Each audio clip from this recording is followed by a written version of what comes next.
Kebahagiaan itu masalah. Bab 2 dari buku Sebuah Seni untuk Bersikap Bodoh Amat. Pendekatan yang waras demi menjalani hidup yang baik. Terjemahan dari buku berjudul The Subtle Art of Not Giving a Fuck oleh Mark Manson.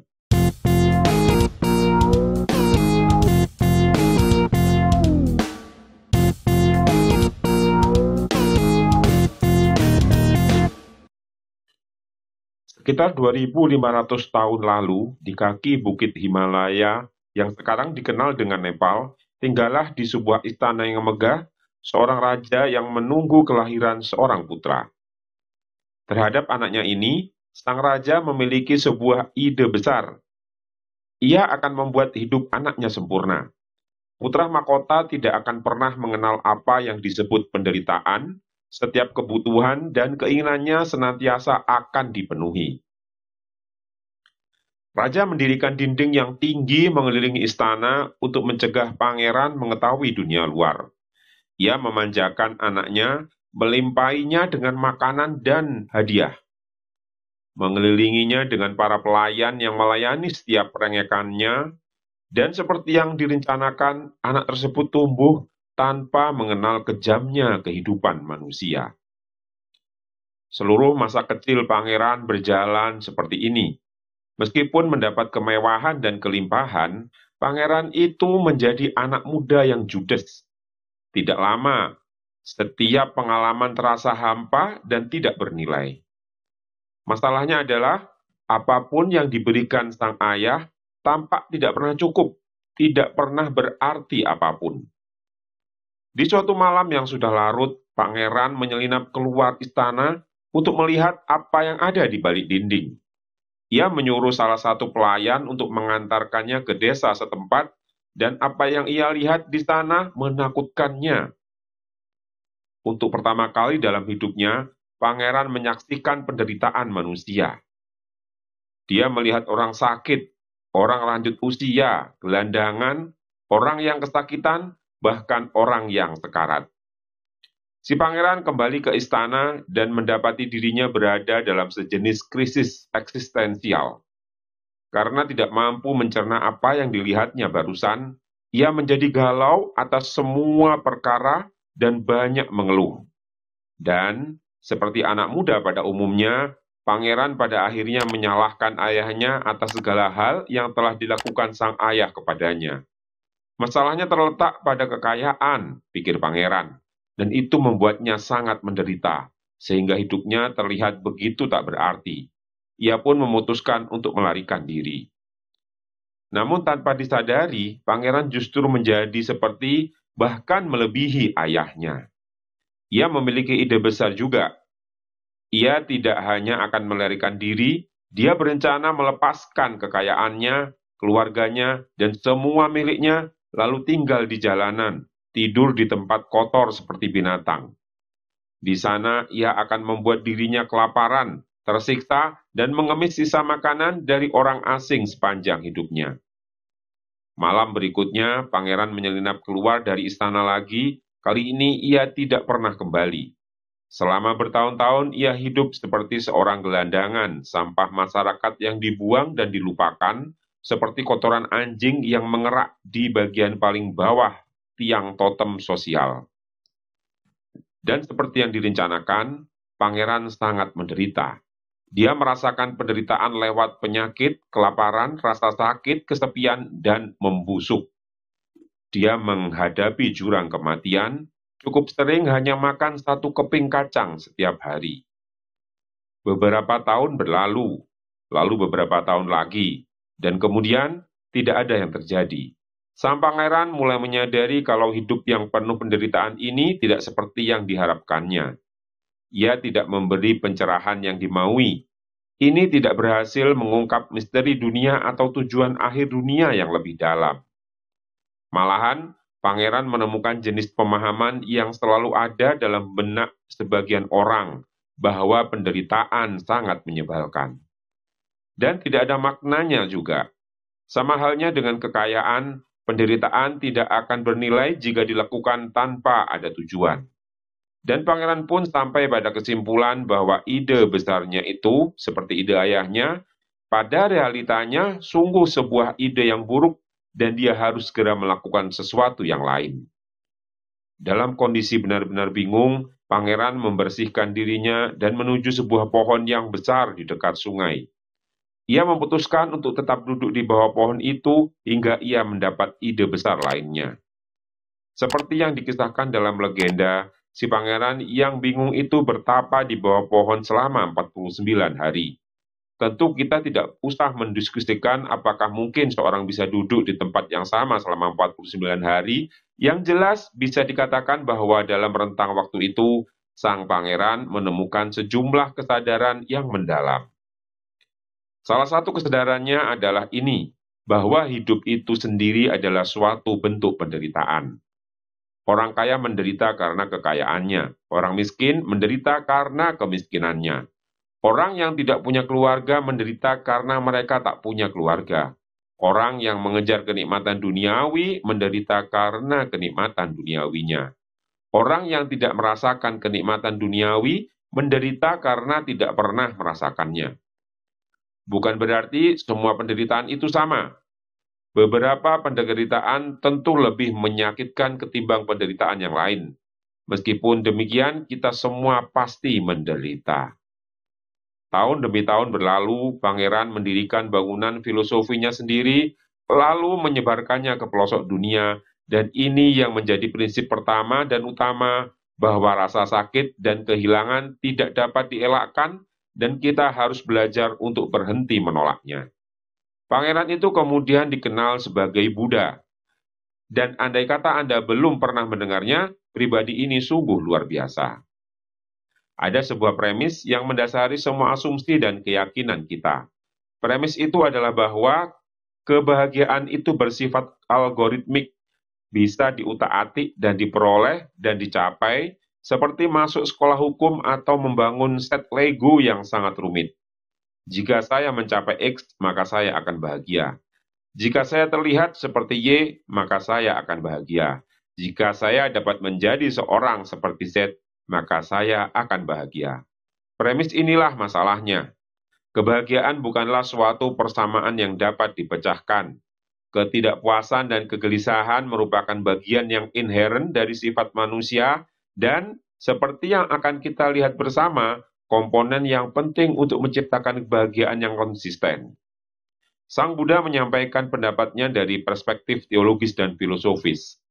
Saya juga akan memberikan argumen yang sama di bab ini, namun saya akan lebih biologis dan dengan perumpamaan seekor panda.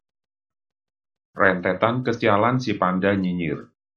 Jika saya dapat menciptakan satu pahlawan super, saya akan menciptakan pahlawan yang disebut panda nyinyir. Dia akan memakai sebuah topeng mata murahan dan kaos dengan huruf kapital T di atasnya yang terlalu kecil untuk perut pandanya yang besar. Dan kekuatan supernya adalah mengatakan kepada orang-orang kebenaran yang menyakitkan dan tergolong pedas tentang diri mereka sendiri yang perlu mereka dengar, namun tidak ingin mereka terima. Ia akan pergi dari pintu ke pintu seperti salesman kitab suci dan membunyikan bel pintu, lalu mengatakan hal-hal seperti, tentu menghasilkan banyak uang membuat Anda merasa senang, namun itu tidak akan otomatis membuat anak-anak Anda mencintai Anda. Atau, jika Anda ditanya apakah Anda mempercayai istri Anda, mungkin hati kecil Anda menjawab tidak. Atau, apa yang Anda anggap sebagai pertemanan sesungguhnya adalah upaya Anda secara konstan untuk membuat orang lain terkesan. Lalu ia akan berkata kepada tuan rumah, semoga harinya menyenangkan, dan melenggang ke rumah berikutnya. Ini akan terdengar luar biasa, dan gila, dan menyedihkan sih, tapi jelas memotivasi. Dan penting, lagi pula kebenaran yang paling agung dalam kehidupan biasanya kebenaran yang paling tidak enak didengar. Panda nyinyir akan menjadi pahlawan yang tidak diinginkan seorang pun, namun diperlukan siapapun. Ia akan menjadi sayuran untuk melawan makanan sampah yang dikonsumsi mental kita. Dia akan membuat hidup kita lebih baik meskipun membuat kita merasa lebih buruk. Dia akan membuat kita lebih kuat dengan membuat kita menangis, mencerahkan masa depan kita dengan menunjukkan kepada kita seperti apa itu kegelapan. Mendengarnya akan seperti menonton sebuah film di mana sang pahlawan mati di akhir cerita. Anda akan semakin menyukainya meskipun membuat Anda merasa tidak karuan, karena itu nyata. Jadi, selagi Anda masih di sini, perkenankan saya memakai topeng panda dan menyampaikan kebenaran yang tidak menyenangkan lainnya untuk Anda. Alasan sederhana mengapa kita mengalami penderitaan adalah bahwa secara biologis penderitaan bermanfaat. Ini adalah agen alami yang diperlukan untuk perubahan yang menginspirasi. Kita telah berevolusi untuk selalu hidup dengan derajat ketidakpuasan dan kegelisahan tertentu, karena hanya makhluk yang kurang puas dan tak terlalu amanlah yang mampu berinovasi dan bertahan hidup. Kita merasa tidak puas dengan apapun yang kita miliki dan merasa puas hanya dengan sesuatu yang tidak kita miliki. Ketidakpuasan konstan ini telah membuat spesies kita terus bertarung dan berjuang membangun dan menaklukkan. Jadi, jelas keliru, rasa sakit dan penderitaan kita bukanlah hama bagi evolusi manusia. Itu adalah suatu keistimewaan. Rasa sakit dalam segala bentuk merupakan alat yang paling efektif dari tubuh kita untuk mendorong suatu aksi. Ambil contoh sederhana, seperti ketika tersandung sesuatu. Jika Anda seperti saya, ketika kaki Anda terantuk sesuatu, Anda akan meneriakkan 4 huruf berawalan F dalam bahasa Inggris, yang akan membuat Paus Fransiskus menangis. Anda mungkin juga menyalahkan beberapa benda mati atas penderitaan Anda. Meja goblok, teriak Anda. Atau mungkin Anda bahkan bertindak lebih jauh lagi seperti mempertanyakan seluruh filosofi desain interior gara-gara kaki yang tersandung. Orang idiot mana yang menaruh kursi di sini? Punya otak nggak? Beralih dari kesakitan tersebut, rasa sakit karena jari kaki yang tersandung itu, yang Anda dan saya, bahkan Paus sendiri benci, ada karena sebuah alasan yang kuat. Penderitaan fisik tersebut merupakan produk sistem saraf kita, sebuah mekanisme umpan balik yang memberi kita pengetahuan akan proporsi fisik kita sendiri. Ketika kita dapat dan tidak dapat bergerak, dan apa yang dapat dan tidak dapat kita sentuh. Ketika kita melewati batasan itu, sistem saraf kita, sebagaimana mestinya, menghukum kita dengan memastikan agar kita benar-benar memperhatikannya dan tidak pernah melakukannya lagi. Dan rasa sakit ini, sebagaimana kita membencinya, ternyata berguna. Rasa sakit memberi pelajaran kepada kita akan apa yang harus kita perhatikan ketika kita masih muda dan suka teledor. Ini membantu menunjukkan kepada kita apa yang baik dan apa yang buruk bagi kita. Ini membantu kita memahami dan menaati batasan kita masing-masing. Ini mendidik kita agar tidak main-main di sekitar kompor atau menempelkan benda logam ke colokan listrik. Itulah alasannya bahwa menghindari rasa sakit dan mengejar kenikmatan tidak selalu berguna, karena rasa sakit dapat sewaktu-waktu menentukan hidup mati kita. Tetapi rasa sakit tidak semata-mata secara fisik. Seseorang yang telah menonton prequel Star Wars pertama akan berkata kepada Anda kalau kita, manusia, mampu mengalami rasa sakit psikologis yang akut juga. Faktanya, penelitian telah menemukan bahwa otak kita tidak mencatat banyak perbedaan antara rasa sakit fisik dan psikis. Jadi ketika saya bercerita kepada Anda tentang pacar pertama saya yang selingkuh dan mencampakkan saya, dan itu membuat saya merasa seperti ada alat pemecah es yang dimasukkan pelan-pelan ke tengah-tengah jantung saya, kenyataannya memang kejadian ini sangat pedih, persis seperti ditusuk perlahan dengan alat pemecah es tepat di tengah jantung. Sama halnya dengan rasa sakit fisik, rasa sakit psikologis merupakan indikasi adanya sesuatu yang keluar dari keadaan wajar. Ada beberapa batasan yang telah dilanggar. Dan seperti rasa sakit fisik, rasa sakit psikis, kita tidak selamanya buruk atau bahkan tidak diinginkan. Dalam beberapa kasus, mengalami rasa sakit emosional atau psikis justru menyehatkan atau perlu. Seperti halnya jari kaki yang terantuk mendidik kita untuk tidak lagi tersandung meja, derita emosional akibat penolakan atau kegagalan mengajarkan kita bagaimana cara mencegah kesalahan yang sama di masa depan. Dan inilah hal yang sangat berbahaya dari suatu masyarakat yang dari hari ke hari selalu mengelak dari ketidaknyamanan hidup yang jelas-jelas ada. Kita kehilangan manfaat dari mengalami dosis rasa sakit yang menyehatkan, Sebuah kerugian karena kita terputus dari kenyataan dunia di sekitar kita. Anda boleh saja ngiler dengan ide tentang kehidupan yang bebas dari masalah, penuh dengan kebahagiaan yang tidak pernah berakhir dan kasih yang abadi. Namun di bumi ini masalah tidak pernah berakhir. Sungguh, masalah tidak akan pernah selesai. Si panda nyinyir baru saja mampir. Kami minum margarita, dan dia mengatakan kepada saya tentang semua hal itu. Problem tidak ada habisnya. Katanya, masalah-masalah itu sekadar meningkatkan diri.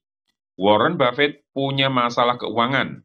Gelandangan mabuk yang tergeletak di Quick Mart juga punya masalah keuangan.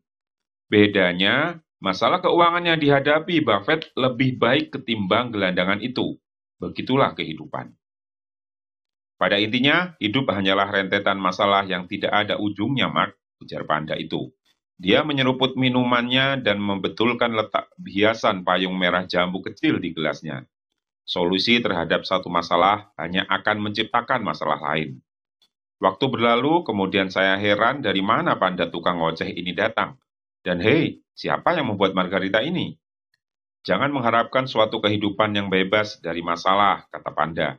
Tidak ada hal seperti itu. Sebaliknya, berharaplah akan hidup yang penuh dengan masalah-masalah yang baik. Setelah itu ia meletakkan gelasnya, membetulkan letak sombreronya, dan berjalan heroik menuju matahari terbenam.